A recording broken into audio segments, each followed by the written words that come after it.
Please welcome the Prime Minister, Tony Blair. Would you have invaded Iraq if you'd clearly known there were no weapons of mass destruction? I would still have authorized the invasion, yes, because I believe that Saddam was in breach of the United Nations resolutions and that the evidence does show that.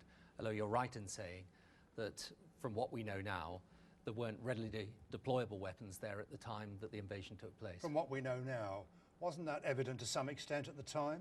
Thousands of wholly innocent men, women and children have died as a result of the invasion of Iraq.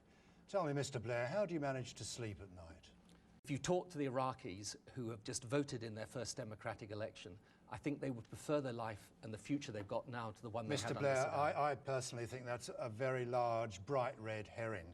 Obviously, every reasonable person wishes the very best to Iraq and its citizens, particularly now that it's been bombed to near destruction.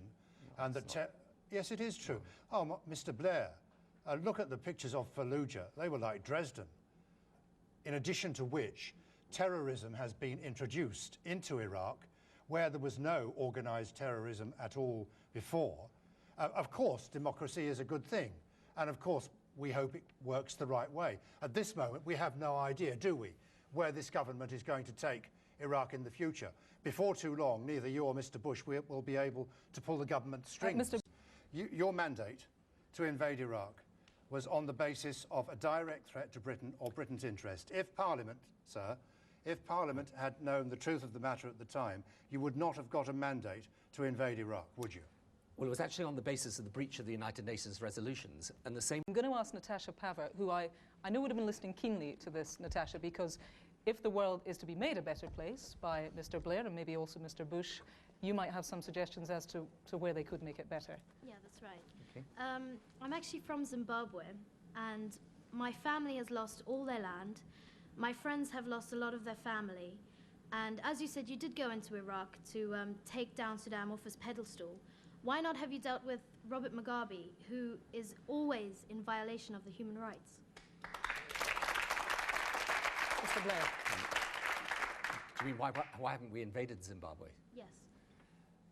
I don't think there would be any consent from any part in Africa to our doing that, and I think, frankly, it would not be militarily doable. I totally agree with you about Robert Mugabe, incidentally. I think he's absolutely repellent. I think what he's doing to his country is terrible.